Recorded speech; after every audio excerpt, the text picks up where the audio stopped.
Olá, nessa pequena videoaula eu irei realizar uma apresentação sobre as poesias de José de Anchieta. E essa pequena videoaula ela tem a finalidade para a obtenção da primeira nota de literatura brasileira. E bom, eu me chamo Marcelo e sou aluno do 6º período de letras da FAFOPA. E bom, nesse momento eu irei dar início à videoaula. E bom, nessa videoaula eu irei trazer algumas das poesias mais importantes de José de Anchieta, mas primeiramente eu gostaria de compartilhar e explanar um pouco sobre a vida de José de Anchieta, pois para ter uma compreensão melhor sobre suas poesias, a gente precisa primeiramente entender o contexto no qual José de Anchieta estava inserido. Então, primeiramente eu irei fazer uma breve introdução à vida de José de Anchieta e logo em seguida a gente partirá para as poesias de José de Anchieta. Mas afinal, quem foi José de Anchieta? Bom, quando se retrata um pouco sobre o quinhentismo, é um pouco difícil não citar a importância e o nome de José de Anchieta, pois ele foi um dos mais importantes jesuítas da época. E para quem não lembra, o quinhentismo ele é a época, o período dos anos 1500. Esse período ele foi chamado de quinhentismo.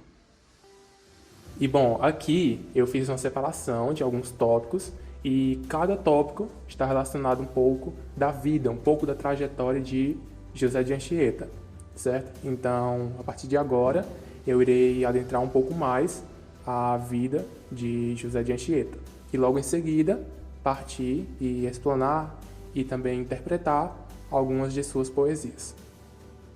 Bom, José de Anchieta, ele nasceu no dia 19 de março de 1534. E José de Anchieta, ele acabava sendo uma criança, já desde os 7 anos, uma criança bem promissora, pois desde os 7 anos de idade ele já estudava latim, já tinha o contato com o latim. E posteriormente, anos depois, mas por volta do ano de 1548, José de Anchieta acaba se mudando para Portugal, na cidade de Coimbra, e ele acaba ingressando no Colégio das Artes. E, bom, no ano de 1551, José de Anchieta acaba entrando para a Companhia de Jesus e também, nessa época, ele acaba adquirindo uma doença crônica chamada tuberculose óssea. É tanto que essa doença acaba ocasionando uma curvatura nas suas costas. E, alguns anos depois, José de Anchieta ele acaba sendo enviado para cá para o Brasil, justamente com a missão de catequização dos índios. E, bom, basicamente, José de Anchieta tinha a missão de ensinar aos indígenas tudo relacionado a Portugal, seja a sua realidade ou seja a sua literatura. Porém, uma das coisas que acabavam sendo marcantes de José de Anchieta é que ele simplesmente não enfiou goela abaixo toda a história de Portugal, toda a literatura de Portugal logo de cara. Primeiramente, o que José de Anchieta fez foi simplesmente conhecer um pouco da história dos indígenas para aí sim falar um pouco sobre a realidade de Portugal para os indígenas.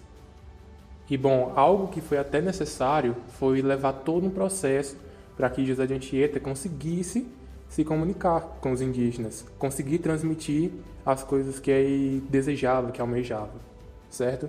Então, José de Anchieta, ele acaba conseguindo se comunicar com os indígenas.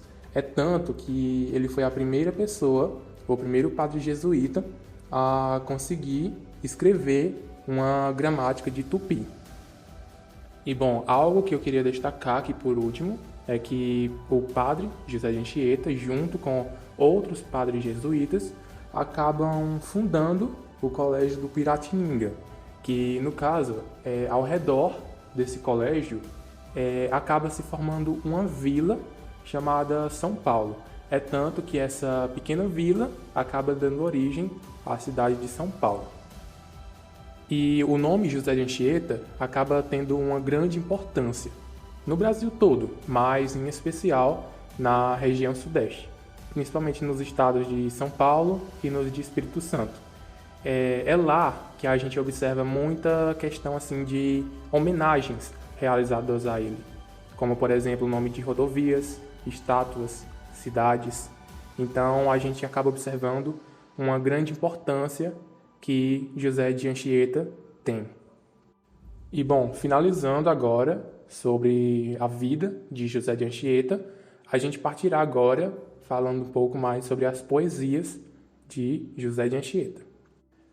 E bom, sobre as poesias de José de Anchieta, eu acabei separando duas delas. Eu irei fazer uma demonstração sobre as mesmas e logo em seguida fazer uma pequena e breve interpretação dessas poesias. A primeira poesia que a gente tem aqui se chama A Santa Inês. Cordeirinha linda, como folga o povo, porque vossa vinda lhe dá lume novo. Cordeirinha santa, de Jesus querida, vossa santa vinda o diabo espanta. Por isso vos canta, com prazer, o povo, porque vossa vinda lhe dá lume novo. Virginal cabeça, pela fé cortada, com vossa chegada já ninguém pereça. Vós sois, Cordeirinha de Jesus formoso, mas o vosso esposo já vos fez rainha. Também padeirinha, sois do vosso povo, pois com vossa vinda lhe dais trigo novo. Não é dalentejo este vosso trigo, mas Jesus amigo é vosso desejo. Morro, porque vejo que este nosso povo não anda faminto deste trigo novo. Bom, nessa poesia de José de Anchieta, chamado A Santa Inês, fala um pouco sobre a imagem da santa e também ressalta um pouco sobre essa questão que a santa, a imagem dessa santa, traz uma alegria ao povo. E além disso, uma das coisas que a gente pode observar nessa poesia é que existe uma estrofe onde José de Anchieta acaba ressaltando que Santa Inês acaba tendo sua cabeça cortada em razão à sua fé, que no caso seria essa estrofe aqui. Virginal cabeça, pela fé cortada, com vossa chegada já ninguém pereça. Então acaba deixando bem claro que Santa Inês acaba tendo sua cabeça cortada. E um termo também que é bastante utilizado nessa poesia é trigo novo. Esse trigo novo ele acaba podendo ser interpretado como o ensino cristão, certo?